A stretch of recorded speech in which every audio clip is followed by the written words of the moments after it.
Kui sa küsid mu käest retsepti selle kohta, kuidas ma olen jõudnud siiani, kus ma täna olen, siis mul ei ole sulle seda anda. Aga kindlasti oskan ma sulle anda mingisuguseid komponente, mis sellele kaasa on aidanud. Ja ma arvan, esimene, mis ei ole otseselt minu kontrolli all, on olnud see, et ma olen õigel ajal õiges kohas olnud. Ehk seal on õnne, seal on kokkusattumisi ja seal on juhuseid.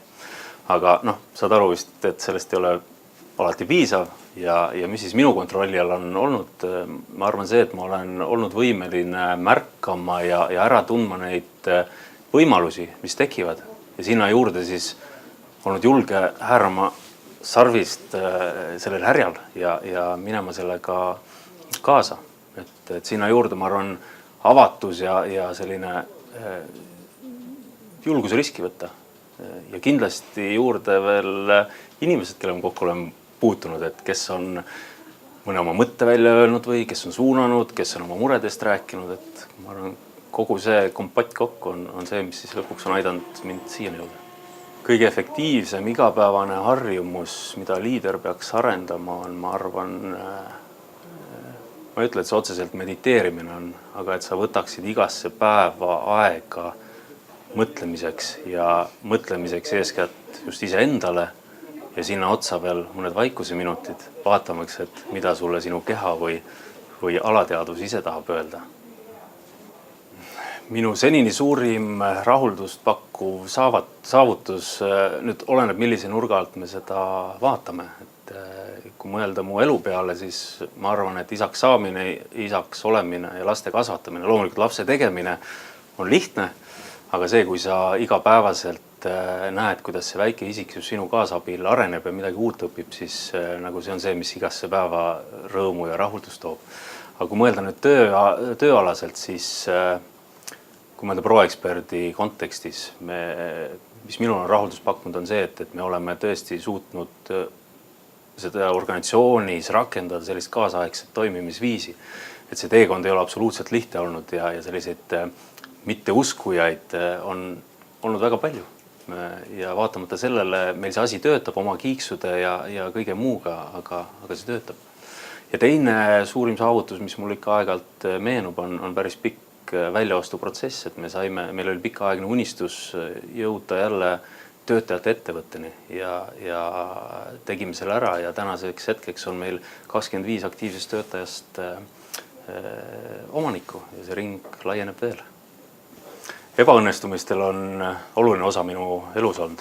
Et oma elus ma olen lähtunud tolteekide 4 uskumusest ja see üks uskumus nendest on olnud, et anna endast alati parim. Aga selle anna endast alati parima juures on üks väike nõks ja see tähendab seda, et sõltuvalt sellest, mis situatsioonis sa ise oled sa näiteks terve või haige, sinu parim on erinevatel ajahetkedel erinev. Ja nüüd, kui ma olengi midagi ette võtnud ja midagi tahtnud teha, siis kui need asjad ei ole läinud sellisena, nagu mina seda ise ette kujutasin ja soovisin, siis ma ei võta seda kui ebaõnnestumisena, sellepärast et ma tean, et ma pühendasin kõik endast selleks, et seda saavutada, aga kukkus välja teisiti. Ehk väikse klišeena võime öelda, et see on siis see, et õppisime hoopis sellest ebaõnnestumisest. Aga kui nüüd võtta selline olukord, kus ma päris endast kõike ei andnud ja ma tean seda ja asjad ei läinud nii, nagu ma planeerisin, siis minu jaoks on see ebaõnnestumine. Ja mis ta mulle on õpetanud, ma arvan, et 3 asja on see, et esiteks, et ma peaks nagu mõtlema alati, et kui ma tunnen, et ma millelegi ei pühenda 100%, et miks ma seda üldse teen, et kas see on midagi, mida keegi teine tahab ja mis ei ole kuidagi seoses minu enda maailmavaate ja mingite eesmärkidega ja nii edasi. Või siis näiteks on tõesti, et meie elu ei ole ju selline lilleaed, et me seisame silmitsi ikkagi raskete küsimustega samuti, mille me peame lahendama, et suhtu nendesse kõige täie hingega, ela see läbi, jõua lahenduseni ja elu läheb edasi, õpid ja elu läheb edasi. Teine asi, mis ma olen õppinud, on see, et enne kui sa hakkad otsima põhjuseid ebaõnnistumiseks väljaspoolt, siis nagu see kujundlik näide on, et kui näitad näpuga kellegi teise poole, siis 3 näitab enda poole. Et alati ennem vaata ise endasse ja ma olen alati leidnud midagi, mis enda juures muuta ja siis alles hakata vaatama, et kas see, mida ma oleks võinud teisiti teha, kas selle tõttu ka teised peaksid midagi teisiti tegema või mitte. Ja viimase asjana, et ära väga raskesti läbi ela neid läbikukkumisi. Ja mis ma raskesti läbielamise või raskesti võtmise all mõtlen see, et kui see hakkab sul juba tervisele, et see see ei tule mitte kellegile kasuks, et korra põdeda on okei, aga tõuse püsti ja liigu edasi ja võta oma need õppetükid sealt kaasa. Mul on umbes 4 või 5 sellist tähtsat väärtust, mis liidrile omased või vajalikud on. Esimene on kohalolu, nii vaimselt kui füüsiliselt, et sa liidrina oleksid selles hetkes ja elaksid seda läbi teie rinnaga, mitte ei oleks mõttes kuskil mujal, kui teised tegelikult sind vajavad. Siis teine on hoolivus, et sa pead hoolima nendest inimestest, kellega neid asju koos ajad. Sa pead loomulikult hoolima ümbritsevast ja mis kõige olulisem iseendast, et ma ei usu, et sa saad hoolida teistest, kui sa endast ei hooli. Siis kolmandaks on emotsionaalne intelligentsus ja empaatia. Minu arust on see väga suur väärtus, kui inimene oskab ennast panna teiste inimeste kingadesse ja näha maailma läbi nende prisma. Siis on avatus kõigele uuele ja teistsuguse maailmapildi aksepteerimine lisaks enda omale. Ja ma arvan, viimane, mis kõige olulisem on vastupidavus, sest ma arvan, et meie liidritena peame taluma, või ütleme nii, et katsetatakse meie pingetaluvuse piire päris tihti ja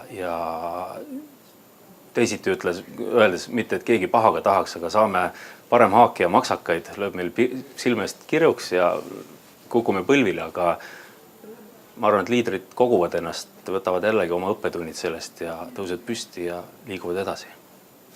Kui sa nüüd küsid, et mis tagab liidrite jätkusuutlikkuse, ma võin isegi öelda, et mis tagab tegelikult inimeste jätkusuutlikkuse, aga kuna me liidritest räägime, siis jällegi liidrid peavad silmitsi seisma olukordadega, mis tekitavad päris palju stressi ja me teame, mis inimene teeb stressi all.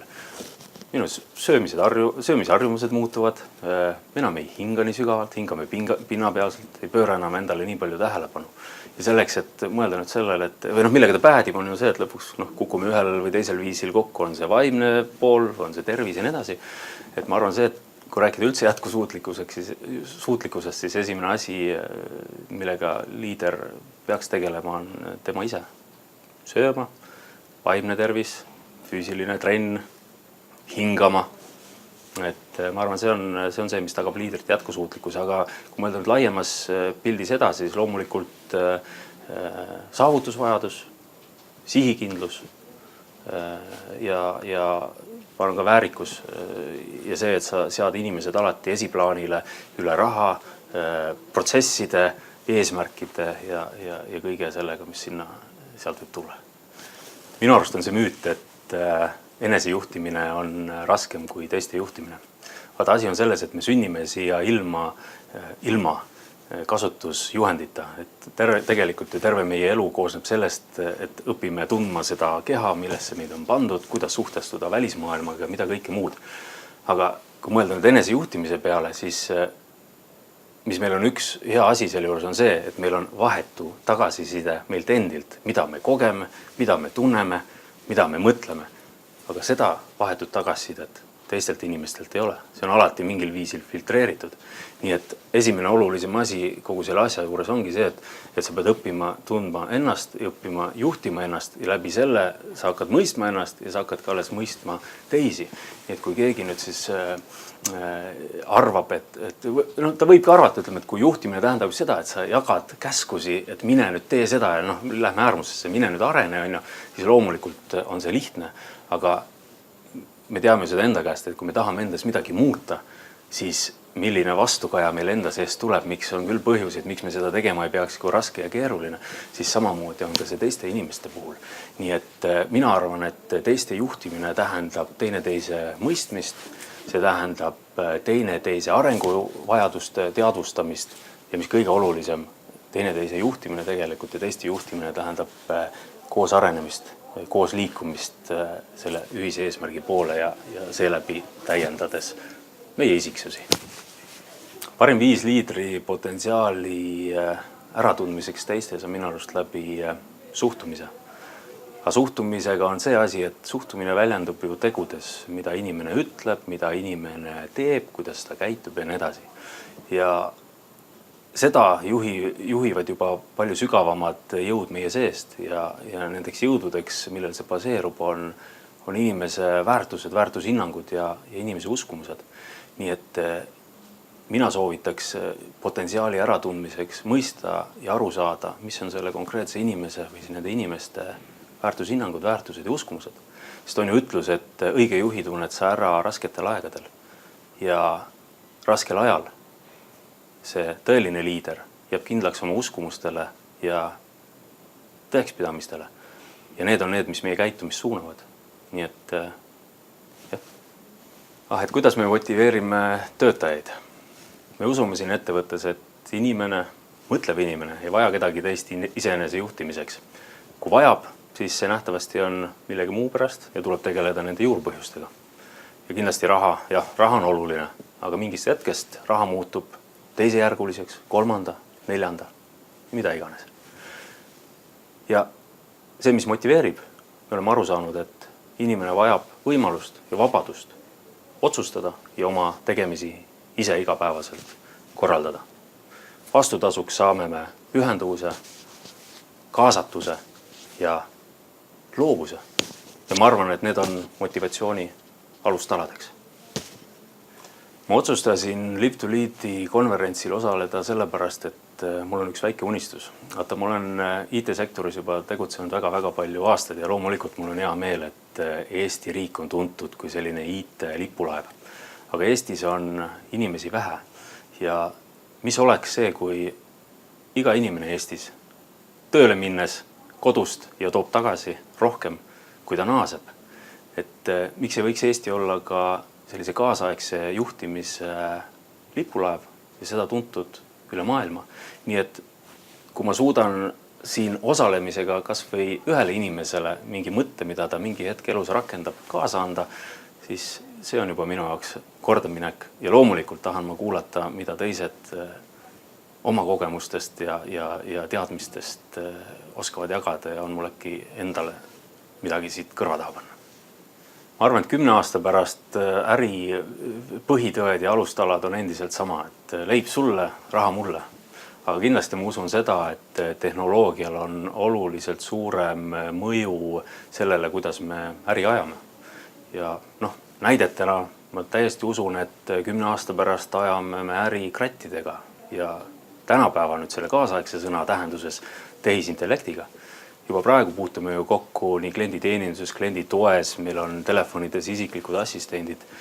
Need on kõik tehisintellektil, kratid, aga nad ei ole veel nii intelligentsed ja tulevad ka ajad, see küll vist pole 10 aasta pärast, kus tehisintellekt on võrdväärse tasemel inimesega. Nii et näeme progressi kindlasti sellel suunal. Teine näide on tsentraliseeritud lahenduste ja teenuste vallast. Ma arvan, et selline tsentraliseeritusest hakatakse üha rohkem mööda ja mööda minema ja ühe näitena, mis ma arvan 10 aasta pärast rohkem igapäevane on krüptorahade, krüptovaluutades arveldamine näiteks. Siis ma usun, et äritegemine läheb väga palju üha enam digitaalsetesse kanalitesse. Kas või näidetena toome poodlemised läbi interneti või juba tänapäeval on näha, on sul virtuaalsed poed, virtuaalsed kontorid. Et see on see, mida me näeme. Ja viimasena trend, mis juba täna näha ja mis üha enam võtab võimust on, et kõikvõimalikud traditsioonilised ärid pööratakse ärimudelite mõttes tehnoloogia kaasabil pea peale. Ja viimane mõni huvitav näide, mis siin on olnud, kus siis Porsche pakub sulle uut võimalust, mitte see, et sa endale ostad auto välja, aga subscription teenuse põhiselt vastavalt siis kasutusele saad kasutada nende 7 erinevat automarki või mudelit ja vastavalt soovile sinu eest kantakse hoolt nii hooldused, rehvivahetused kui kõik muu. Sinul jääb ainult kasutusmõnu.